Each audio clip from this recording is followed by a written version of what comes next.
कमरुज़्ज़मा कायरा साहब हमारे साथ मौजूद हैं, हसन इकबाल साहब भी हमारे साथ मौजूद होंगे। कायरा साहब बहुत शुक्रिया। कायरा साहब, संजरानी साहब को अब जियो न्यूज़ के ज़राए बता रहे हैं टास्क दिया गया है कि वो बिलावल भुट्टो ज़रदारी से बात करें और मौलाना फजल रहमान से परवेज़ इलाही बात करें, हुकूमती कमेटी बात करे शहबाज शरीफ से।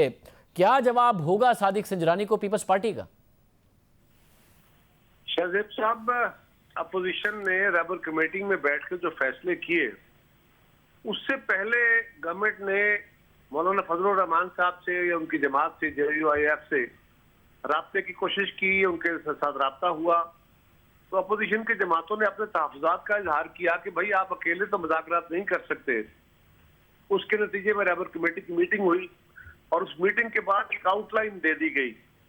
अब गवर्नमेंट ने दोबारा सियासी जमातों के साथ अलग अलग राब्ते की कोशिश करने की बात की है, जो कि अपोजिशन के इत्तेहाद में दरार डालने की कोशिश है, जो इसमें नाकामी होगी।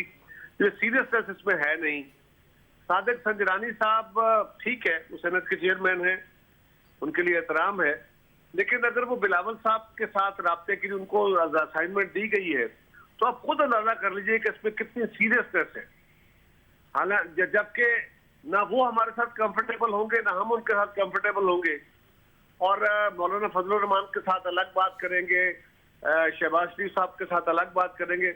ऐसी बात ना होने का ऑलरेडी रबर कमेटी फैसला कर चुकी है। तो ये गवर्नमेंट की एक कोशिश है, ये नॉन सीरियस माहौल है, ये मुज़ाकरात नहीं करना चाहते, ये सिर्फ कौम के सामने एक सूत्र रखना चाहते कि हमने ये भी कोशिश की, हमने ये भी कोशिश की, लेकिन ये कामयाब नहीं हुई और हमारे साथ तावन नहीं किया गया।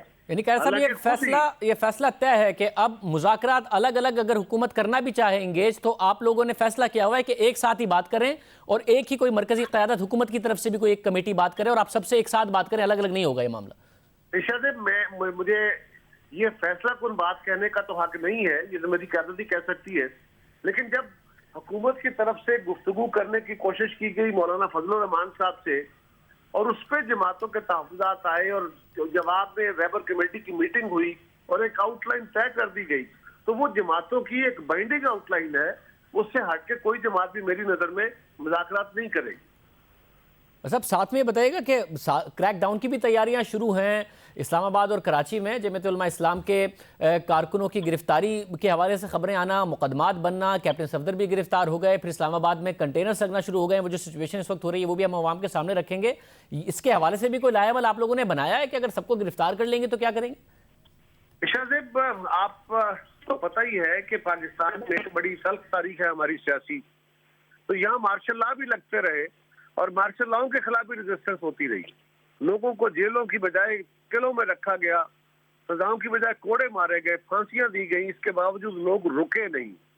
जब लोग अपने मसाइल के हल के लिए सड़कों पे निकलते हैं, एहतजाज की तरफ चलते हैं, हुकूमतें बदलने के लिए निकलते हैं, तो ये बात बिल्कुल तयशुदा है कि तमाम तर हुकूमती हथकंडे, जो ब्यूरोक्रेसी का एक खास रंग है ना, हर हुकूमत को ये रास्ता देते हैं। ये पॉलिटिकल लीडरशिप का कमाल होता है कि वो उन चीजों को नहीं कबूल करती। जब हमारी दौर में एहतजाज हुए थे तो उन एहतजाजों में हमें भी यही रास्ते दिए गए, लेकिन हमने खुद पॉलिटिकल फैसले करके उन चीजों को सही मायनों में हैंडल किया।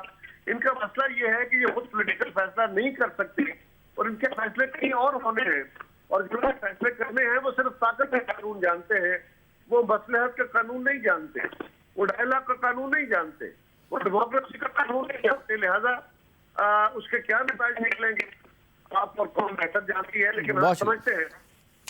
बहुत शुक्रिया। कमरुज़्ज़मा कायरा साहब हमारे साथ मौजूद थे।